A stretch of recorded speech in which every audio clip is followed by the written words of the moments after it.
Welcome to the Underground, the Steel City Underground, the black and gold standard for Pittsburgh Steelers coverage. Now, here are your hosts, Joe Kuzma and Brian E. Roach.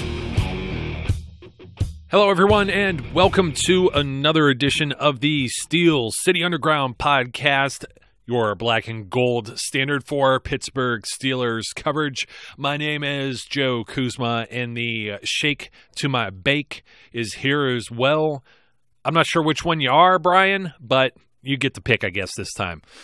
I think with that, I get to do the sidekick naming convention this time around, and as a result, in honor of the one and only Christina Rivers, you, Joe, are the foil boy to my Captain James Tiberius Kirk. Wow, you know what? I almost, I was just thinking I did the Han Solo and the Chewbacca thing not too long ago, and I'm not the big Star Trek Trekkie. I know enough to get dangerous. I've seen the new movies, of course, but I was almost going to use the Kirk and Spock thing, or Scotty, maybe you're Scotty, or I don't know. That's about where my knowledge goes. If I can name one more person, man, I'm going to get flamed by some Trekkie fans. But I'm a Star Wars guy. Let's see if anybody can pull that reference, because the reference is to a scene where Kirk throws an orange pillow at a guy wearing a foil suit during a knife fight. If the one thing I do know, though, is it's very bad if you have a red uniform. Well, that's true. Yes. So, speaking of which, you know what? I'm not even gonna go there. I was gonna say, Christina. I could send Tina some. I'll send her a red shirt. I call her Christina Phillip Rivers, just like I call Terry. Both of the ladies have a male quarterback nicknames, because then it's Terry Bradshaw Fletcher. She hates that too. No. Let's get into some interesting things. Let's talk football today. Absolutely. Brazil squeaked out a very getting 2 goals in added time in order to win, and it looks like they will advance. Nigeria, a big surprise over Iceland, and then also the Swiss also got themselves a last-second goal too. In all of today's, they're still playing the opening round matches through group play. So, Brian, wait a minute. I'm talking a different football. I'm sorry. I don't understand anything you just said. I didn't think you would. I'm talking World Cup. I'm a soccer guy. I could really care less about Major League Soccer, though. It sucks. But yeah, I just stabbed. Well, speaking of this, though, I got to tell you this story. So at work, I work full time for an electronics company, right? That does automation, and I was at work the other day, and I thought, wow, I need to live the life of a quality engineer, tester. Because as I walked into the quality engineering section, on about 14 screens, they had automated one giant screen to watch the World Cup. Nice. And I'm thinking, geez, that could be real handy when real football gets played. As opposed to this silly running around in shorts nonsense. Well, yeah. You know what? It just makes more sense. I know all the history of American football, and then, of course, you got the Australian rules football, and it's like, who's right? You know what I mean? You don't kick a ball. In fact, Goodell's trying to get rid of kickoffs. You might as well change it from being called football. But no, all kidding aside, I love the World Cup. It's like it's nonstop. Like, it really is top level. If you can't get into that as far as soccer, then you never will. It's like the NHL playoffs being, if you can't get into that, you won't get into hockey, et cetera, et cetera. NFL games are always important, all 16 of them. So I think that's why NFL is just like, what was it? There was America's Pastimes baseball, America's Passions football, and America's game is basketball, I believe is how it goes. Although the basketball teams, they seem to be a little neutered, sending over like basically high school Division III players to play in the Olympics or whatever when they don't have the pro players playing. But regardless, they still, the European teams are really caught up there. They have a lot of European guys getting drafted. The NBA draft was already last night, and the Cavs, my squad being that Pittsburgh doesn't have a pro basketball team, they pick a guy who shoots 33% from the free throw line. So even if you don't follow basketball, I thought, man, and I'm a casual observer too, and I do intend to talk football, real American Pittsburgh Steelers football today. So I think we're going to kick this off by saying, we didn't add any guys. We're going to talk about key additions and key losses with the teams, and whether there's an upgrade, a downgrade at a position, or maybe just, push. We're even keel. But we didn't add any guys, I think, that are 33% free throw shooter equivalent to the roster this year. But there is a little bit of change, and I'm going to take maybe one of the main rosters or depth charts and go through the offense and the defense. And even though you wouldn't think there's a whole lot of change on offense, there's a little bit of change this year. The offensive line, all 5 of those guys are back. Ben Roethlisberger's not going anywhere. Le'Veon Bell, Roosevelt Nix, Antonio Brown, all these guys, everybody's Pro Bowler basically, even almost all of the offensive line. So we got a few more things to touch on here. Yeah, I'm interested to see where you go with a couple of these, but the nice thing is, and I actually believe this is addition by not adding with the offensive line. The longer these guys play together, Zach will back me up on this. The longer these guys play together, the better they become. And Alejandro Villanueva with yet another year under his belt, all of them with another year with Munchak.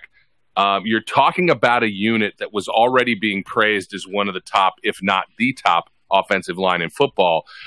They're just going to be better this year. And the communication issues are going to be there.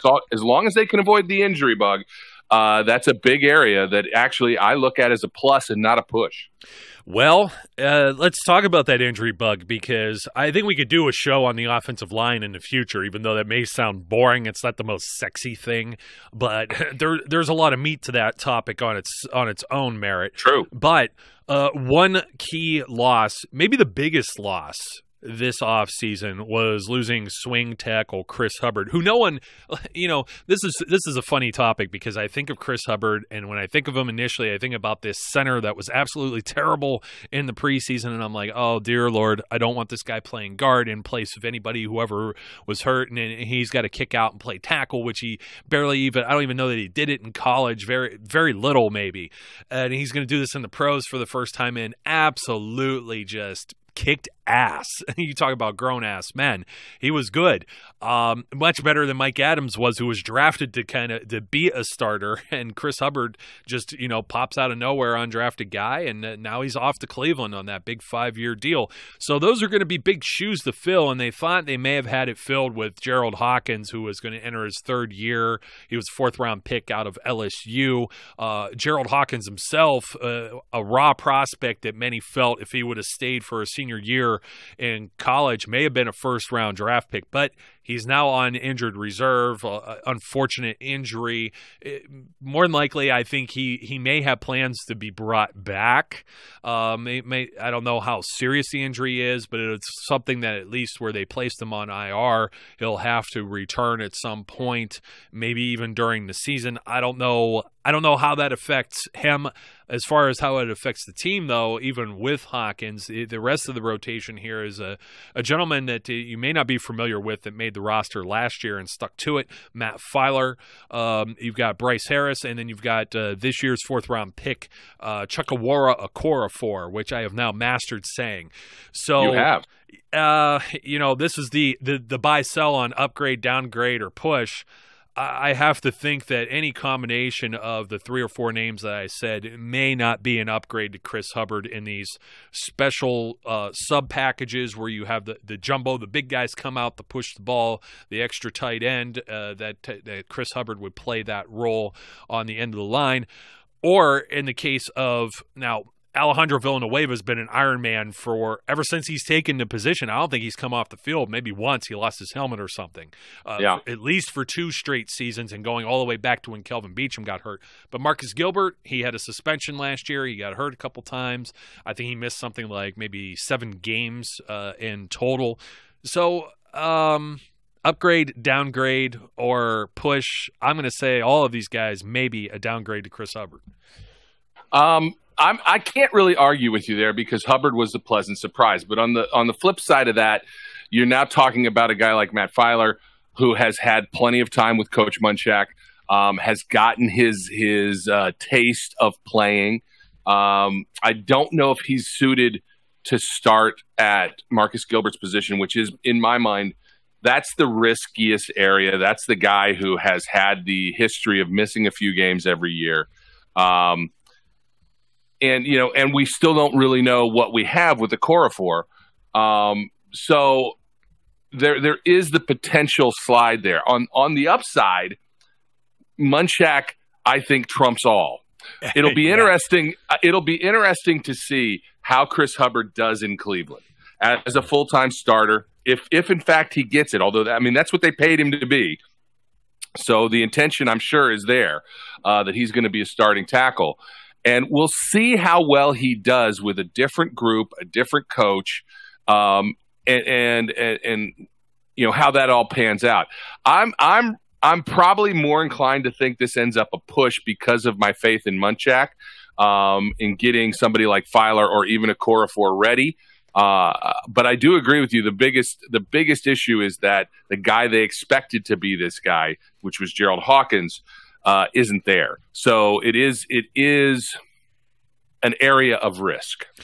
Yeah, and you'll notice I'm really kind of going with a projected chart, or most of the starters and primary backups or guys that saw playing time from 2017 to 2018 and translating this. So we could just totally disregard Ben Roethlisberger for the moment. One thing I did want to bring up, though, is the potential for Ben's backup to maybe change. So I'm going to say the Steelers are in love with Mason Rudolph. That's the reason they drafted him. That's the reason they moved other pieces. We'll talk about that trade in a second. In order to get the Oklahoma State QB, who was the sixth guy taken in the NFL draft this season. If he wins this job and surpasses Landry Jones and he's a bye-bye, how well do you feel about, or how good of a feeling do you have of Mason Rudolph stepping in for Ben Roethlisberger? This is a tough one for me because I want to say push, because I could see glass half empty and half full here. Mason could step in the way Big Ben stepped in or early on in his career and just knock it out of the park. But at the same time, as we always throw caution to the wind with rookie quarterbacks, he could stink. Yeah, I hear your little Landry Jones heart breaking as you're saying this. I can hear the emotion in your voice as you're trying to face this potentiality. There's only one sound that's going through my mind right now, and it's bah, because he's a goat. He's the goat. Landry goat. Here's the thing. As much as they love him, if they do truly love him as much as everyone seems to think, that he's not going to get anointed that second spot. He has to beat Landry Jones out in the preseason. He has to perform. And as we all know, in the first game, if Ben sees the field, it's probably from the sidelines. In the first preseason game. First preseason game. In the second preseason game. I still don't think Cleveland's that good, but yeah, no, it may be the same. In the third, he'll get some snaps. Probably he'll get some snaps in the second. And in the fourth, he's going to get nothing. Well, the question really is going to be who gets the majority of the snaps. We will know really fast whether Mason Rudolph has elevated himself above Landry Jones, because he's going to be the one that's getting the snaps in the preseason. I said it when he was drafted. I said it when everybody immediately threw Landry out the door and said Mason's the guy. There is no way on earth they're going to go into this season with a rookie and a second year player as their only backups. It's not going to happen unless Landry absolutely just tanks and is just god awful all preseason. I don't believe that's going to be the case. Landry has gotten a little better every preseason and every year, and he knows the offense. We talk about it all the time. He knows the offense, only maybe slightly less than Ben knows the offense. He is as well versed as he can be in that offense. And unless I just don't see it. I think that this ends up being the same, and what you end up having is Mason Rudolph ends up being the third string, and then we have to see what happens with Josh Dobbs. But I'm open to the possibility it could happen. I just don't think it will. Yeah, the pitchforks and the torches will be out if Landry throws 4 picks in a preseason game again. Oh God, yeah. Even if it wasn't his fault, I still defend him to this day. I mean, you throw a ball at a guy and it slips off his fingers and just lands in someone else's lap. I mean, it's not, that's kind of almost like the Big Ben throwing 5 in a game too. Although, you know what? It just proves the point that it can happen to anybody. But Rudolph, a key addition, of course. I already said. Chukwuemeka, a core 4, maybe a key addition. Chris Hubbard, a key loss. As part of all of these moving pieces and third-round picks are concerned, they got one of these picks by another key loss, trading Martavis Bryant to the Oakland Raiders. Now, going into last season, the start of 2017, I don't think there's anyone that would disagree that Martavis Bryant was penciled in as the wide receiver 2. So this year, I'm going to say, even though he's not a key addition, he will be filling in for the loss of Martavis Bryant as that wide receiver 2, and that is one, Juju Smith-Schuster. I've got a big thumbs up here. I'm going to say this is an upgrade because based on what we saw and we discussed Martavis Bryant for like almost 45 minutes a week or two ago, I think Juju Smith-Schuster is an upgrade to what Bryant was last year. Yeah, I mean, you're talking about 2 totally different receiver types, obviously. Juju is a better receiver, than Martavis Bryant. Martavis is a better deep threat than Juju. But Juju, as an overall, all-around player, I think is a better player. I am not ready to say Juju's going to get that second wide receiver slot. I still think he's going to be a slot receiver, more so than an out wide receiver. But that's a good point because there's some interchangeable parts here. I would say he's an upgrade over Eli Rogers exponentially as a slot receiver too. Absolutely he is. And I don't disagree with you that he's an upgrade to Martavis Bryant, even if he does end up being on the outside. It's a different kind of upgrade, and there's some loss that goes with it, so it's a minimal upgrade because I don't think he's going to be the same stretch the field kind of threat. But as you know, that's why they drafted one James Washington. Mm-hmm. And it's really going to depend on that young man's ability. I mean, look, in minicamp and OTAs, a lot of people were really praising James Washington in his physicality, in his ability to make acrobatic catches, in his overall presence. He's a small guy. He's only 5'11", if at best. So he's not a big, tall target that Ben normally likes. But you know what? If he can stretch the field, if he can get behind people, if he can out-muscle people for balls, he can take that number 2 spot, and now you're looking at what I think is potentially an upgrade all across the board, minus Antonio Brown, who, I can't say I think he's going to be better, but he always seems to be every year. But I think you end up with an upgraded receiving core if you have Juju Smith-Schuster in the slot and James Washington as your number 2. I don't expect that to be what comes out in the first game, second game, but I kind of do hope if their plans play out, that's what it should be by the end of the season. Yeah, it's strange because Martavis Bryant did get some snaps, but he wasn't quite used as like necessarily the second guy, and that was part of the physicality of Juju Smith-Schuster and his blocking ability. Yep. Juju was out there in 2 wide receiver sets, and you would have a 3 wide receiver set or a 4th wide receiver with Eli Rogers, so you look up and down that. So it's hard to say one is replacing the other. I'm just thinking in terms of production, but in terms of the actual X's and O's, these guys are going to play all over the place.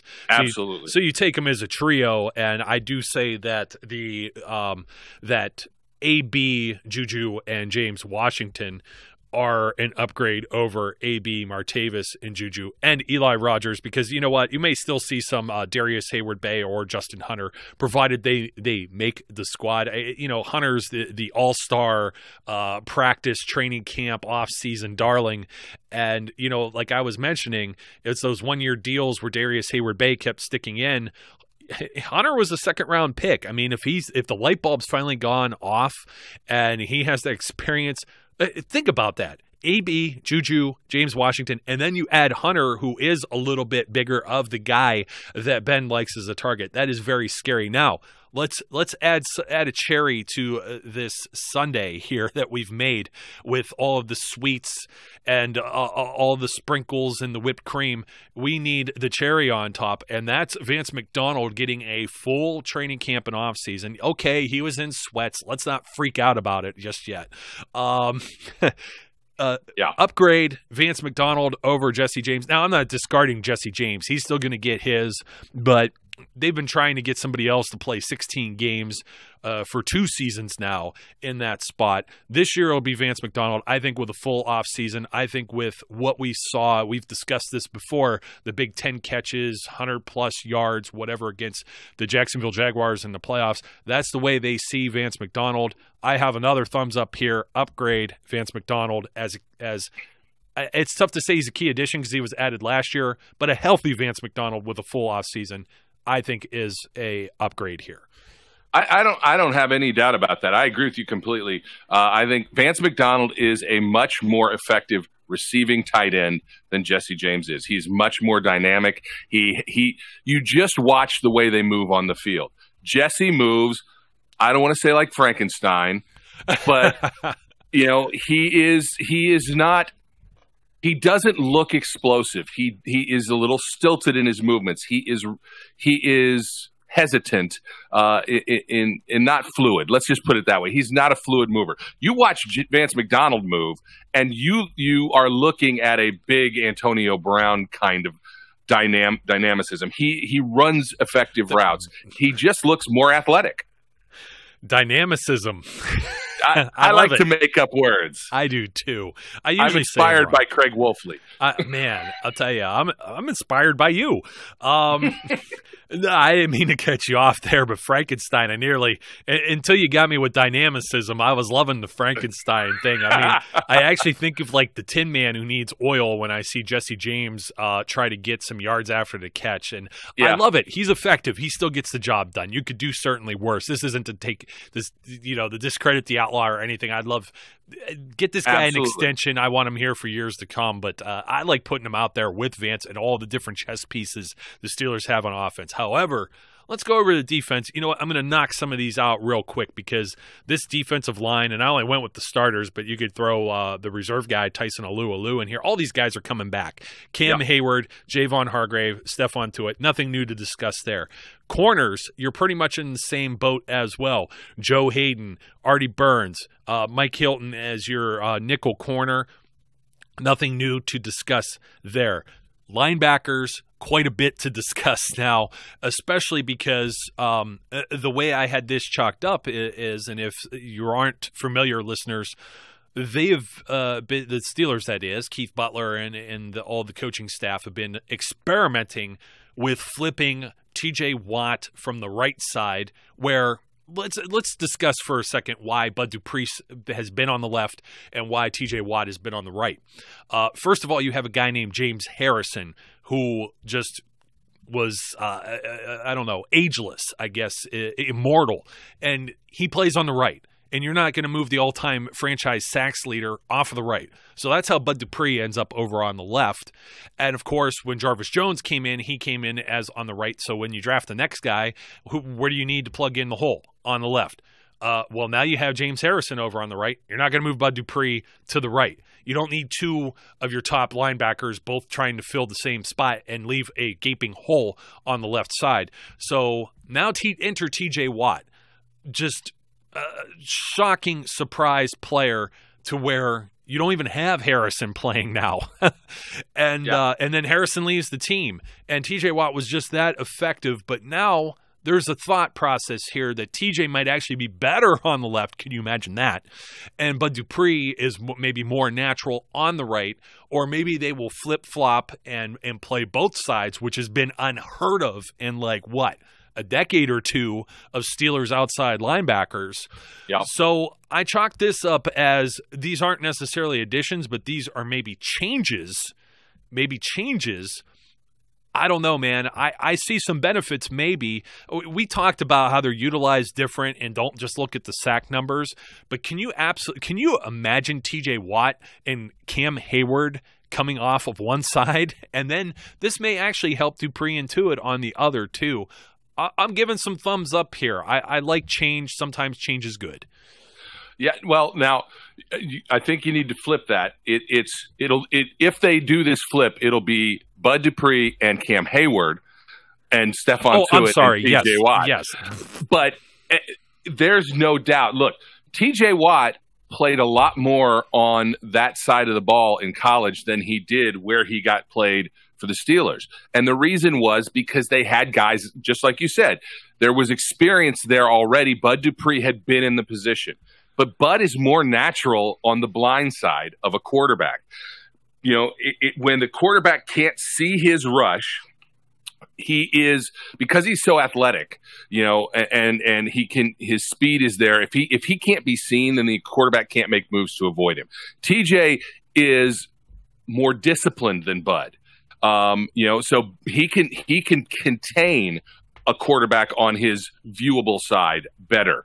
I think this is without a doubt going to be an interesting season. First of all, I'll say it here first. I'm projecting that both of these guys are 10-sack guys next year. Ooh. How about Hayward? Does he get back to double digits? Yes, I think there's a very good chance that the Steelers have 3 10+ sack guys next year. Wow. And I think that they could break their own record again. Of total season sacks. I believe that because I was just going through like their third down percentage numbers that weren't too good. They were okay. And, you know, they got off the field better than they did in years past, but there's room for improvement still there. And if that involves sacking the quarterback, you're absolutely right, sir. And if you could have a real frightening front here, if Stephon Tuitt starts to really click and get his moves together and starts to realize the potential that he truly has, and he starts hitting on some sacks, you're talking about what could be a really, truly fearsome defensive line, unlike we've seen in a long time with this group. I'm really excited about what I think this change could mean. And on top of that, if the change works, adding that spice of suddenly flipping them to confuse a quarterback, that's awesome. And because they clearly, obviously, they both have experience at that point on both sides of the ball.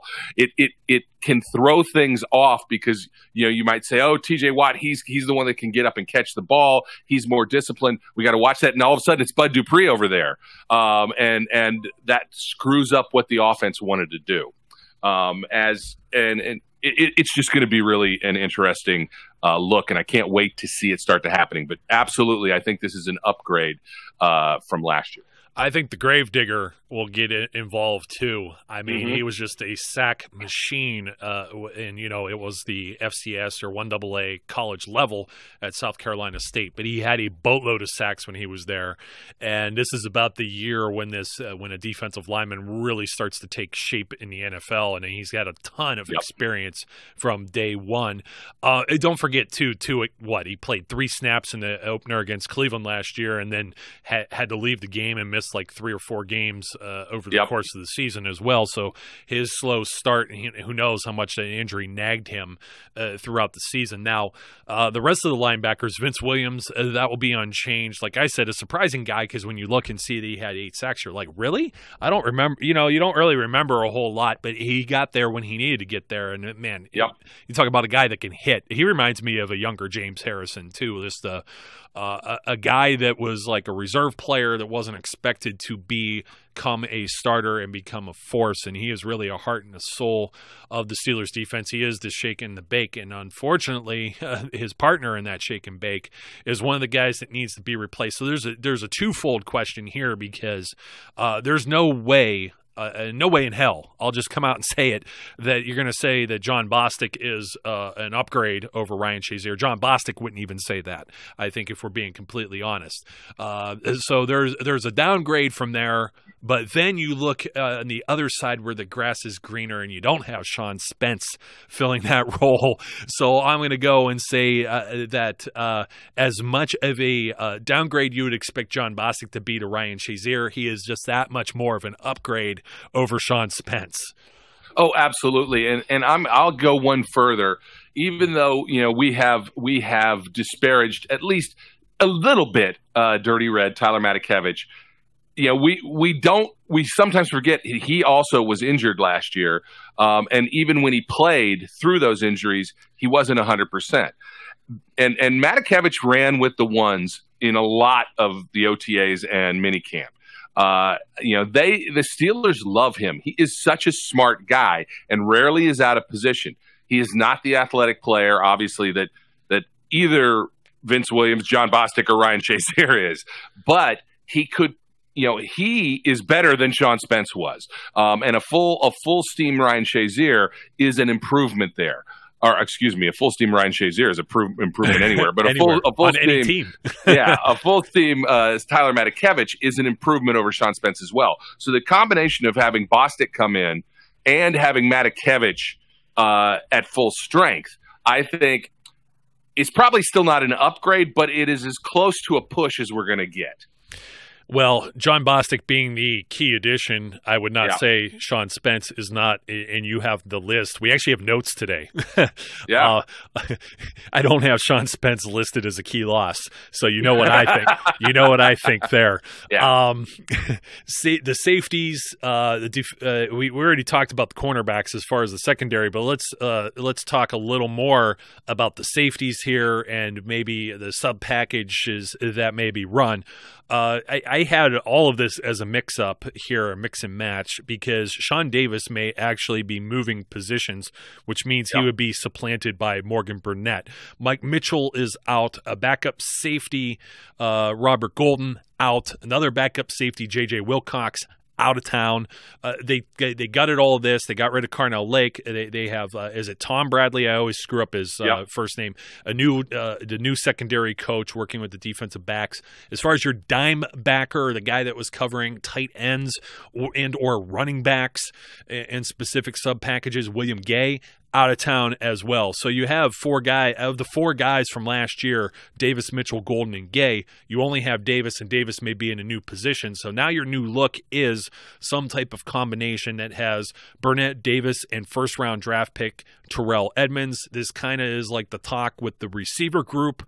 I'm going to say this is a big upgrade here. No matter what combination these guys play, they could play all of these combinations as well. These guys are very versatile.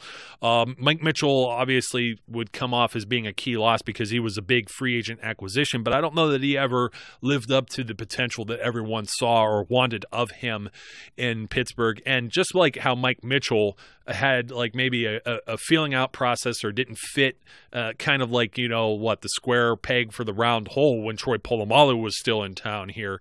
Yeah.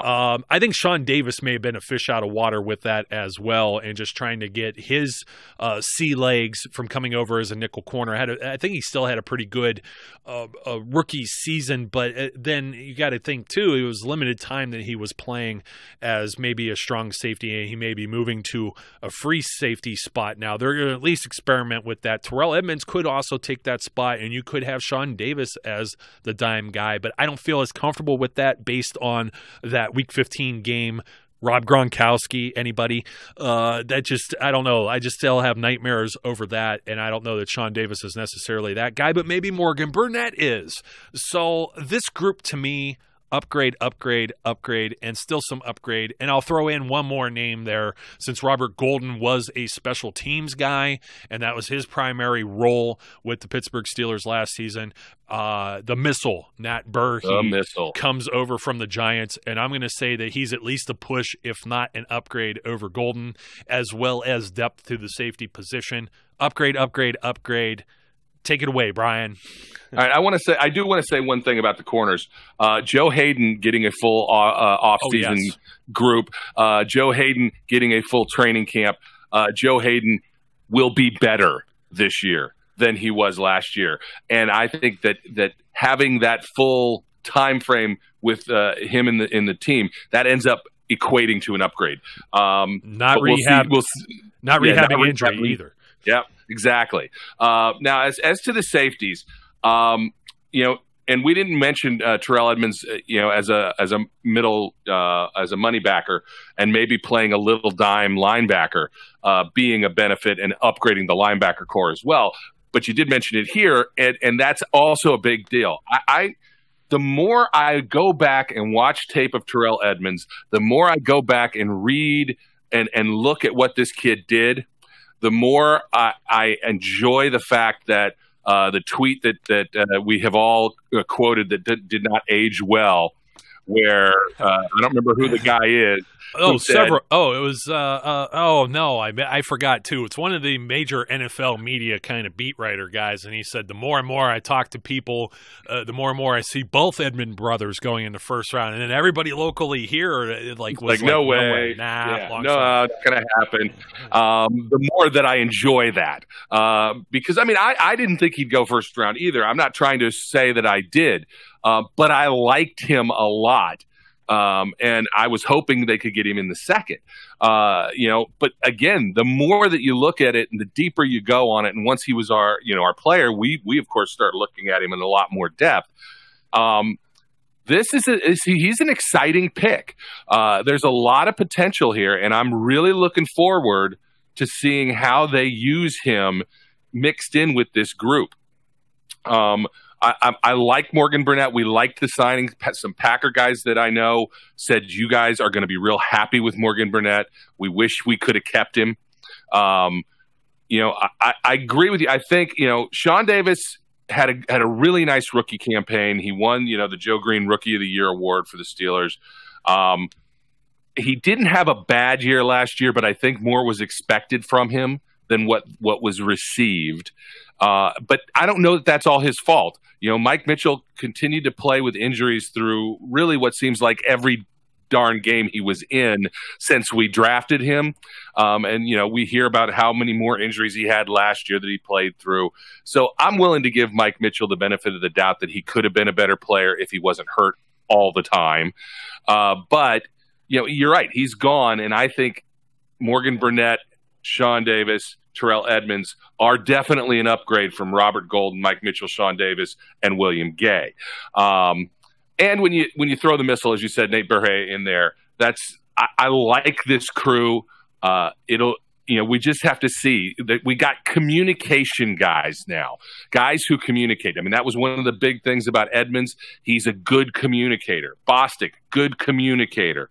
You've got, and that was a huge problem for them last year on defense was communication, guys being out of position, guys passing off guys through zone coverages. They did not communicate as well as they needed to, and I think they really addressed that in this offseason and in the draft. So I agree with you. This is an upgrade in my mind. Yeah, and the way they usually address is let's get a veteran, let's get a new guy, let's draft somebody. And they did that with also picking up James Washington and bringing Justin Hunter back on that one-year deal. And I like to mention, too, that we talk and we put so much focus on the first round. We forget that what we say ourselves prior to the draft is when you're drafting that late in the first round, it's practically the second round anyway. There's no way you let Edmonds you risk letting Edmonds slide. Even if he were there in the second round, guess what the risk is? You don't end up with Terrell Edmonds, James Washington, and Mason Rudolph. There's no way that three of those players line up and then you get them in the second and maybe both of the third round picks. They didn't even have a fourth round pick, did they?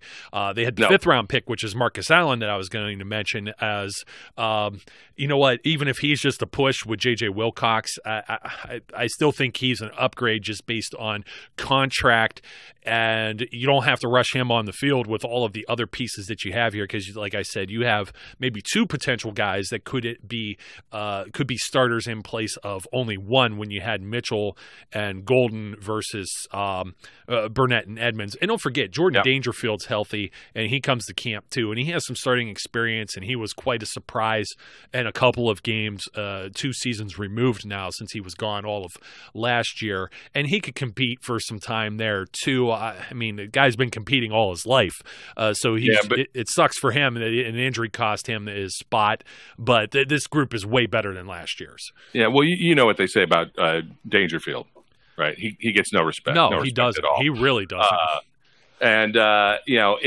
That's just the way that it rolls. Look, if Jordan Dangerfield ends up being one of our starters, I think we have a problem. But I think he's good, solid depth, which is great. And I don't know that there's enough room for all these guys. That's the other thing. You know, you're talking about Nate Berhe. You got Jordan Dangerfield, Edmonds, Davis, Burnett. I don't know if they keep 5 safeties. So it'll be interesting to see how they go about doing what they're going to do. Who makes the squad, who doesn't make the squad. They're also very heavy at the corner position. They have depth. I mean, just think, it wasn't but maybe 3 years ago, where we lamented what would happen if any of our starters were to go down in the defensive backfield, because we weren't that enamored with who we had starting. Yeah, exactly. And we had no depth. Well, that storyline has flipped completely. All across the board, this defense is much deeper. Even without Ryan Shazier, they're much deeper than they were. Yes, they're still a little lean at inside linebacker. That's still an issue. But I'm hoping that the addition of Edmonds and having Matakevich come back and the addition of Bostic makes that less of an issue this year. We'll have to wait and see. There is another piece to this puzzle, another Swiss Army knife piece that is an upgrade in my mind to what we had in the past, and that's Jalen Samuels. I know he's an offensive piece, not a defensive piece, and we sort of already talked about the offense, but it occurred to me because Ramon Foster has been noted to pick the guys out of camp that he really thinks are going to make an impact. Last year, it was Mike Hilton that he talked about. He thought Mike Hilton was going to be the guy and was going to show up. And look how that turned out. This year, Jalen Samuels is one of the guys he's calling out. He said the kid does everything, and he does it well. I'm not saying he's going to push Le'Veon Bell, because he's not. But now you've got a running back that is potentially receiver, can run into, maybe run some slots, or even as an outside receiver and a fourth receiver. You don't know what they're going to do with this guy. You have the potential for 2-back sets with him, with Le'Veon and Jalen Samuels on the field. Holy smokes. Is it a Blyer and Franco moment again? I know nobody under the age of 50 knows what the hell I'm talking about. But remember, there was a point in time where the Steelers had 2 running backs in a season that each got 1,000 yards, and that was Blyer and Franco. I'm not saying that's what's going to happen, but I think our running back depth is better than it was, and that's an upgrade. The team overall, I think they have some minor losses, but they have major upgrades. Oh, I can't disagree with anything that you said there. And, of course, Samuels is an addition. I would be remiss, though, to mention one more guy that's kind of a loss. I don't know how key within just last year, but overall with the community and everything else, that would be Arthur Moats, who was the 5th outside linebacker. And I think that door might still be open depending on what happens in camp. That could be a kind of like one of those, like Brett Kiesel, or there's a few other guys that have crept their way back onto the team after missing parts of camp because of either injury or just lack of performance for the people who have come in and tried to fill their spot. So overall, it looks like offensively, I don't know. I can't even say that there's one loss, one guy not returning that's a starter. It depends on that configuration. All 11, I think Juju's like basically a starter from last year. But worst case scenario, 10. On the defense, though, you have Ryan Shazier and you have Mike Mitchell out. So 9 returning on the defense. Kicker, punter, and Cam Canada should be the long snapper as well. So, Brian, we had an interesting submission from the hashtag HelmetWorthy. That was we had a couple, really as a matter of fact. Yeah, we had a couple, and I want to give, before we go to the one that you're talking about, because I know which one you're talking about, and it struck chords with all of us here at SCU in an interesting way. But the one that I first want to talk about, a young man whose name is Gavin. First of all, Gavin, Joe and I are giving you a shout out on the podcast. Gavin is a young man who lives in California. His father put in a submission. He's been raising him as a Steelers fan, black and gold through and through. He sent us some really nice pictures. The kid was born, had a terrible towel wrapped around him. Great stuff. The kind of things that, we want to see. Gavin is an award winner of some different scholarly and behavioral awards, which is great. And it's that kind of stuff that we want to see. So, Gavin, you guys are definitely in our conversation for helmets, but there is another submission outside of Gavin and Mike's his dad, which was great, that came from another guy. And I don't know if you want me to read it. I don't know if you want to read it, but we have to read this submission. Go for it. All right. Here is the submission. Dear Brian and Joe, hi, my name is Spencer Siebert. I'm a 17-year-old kid, and sadly, I live in a city with no professional football team, a.k.a. Cincinnati, Ohio. Boom. Did we have to go any further? We were all done right there. That's it.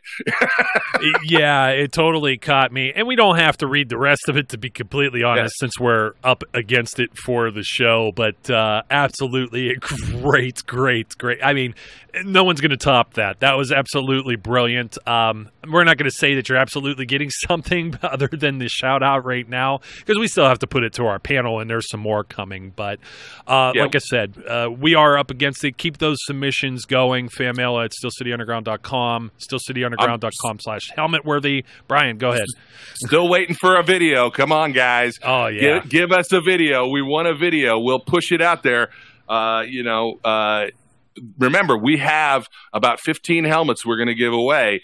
So the more submissions, the better off. You get something in there. Draw our eye to it. That's what Spencer did. That's what Mike did with his son Gavin with the pictures. A video sure is gonna be something that could be helmet worthy. So we got I don't know what the date is, I forget, but it doesn't matter. We got a couple weeks left before we're gonna wrap this thing up. Week 10 days, something like that. Get submissions in, and maybe you're gonna get something in the mail. Absolutely. With that in mind, folks, it's been a longer show than we counted on. So until next time, my name's Joe. His name's Brian. Be safe, be good, and we will catch you later. We would like to thank you for listening and remind our listeners to follow us on social media and our website, www.steelcityunderground.com.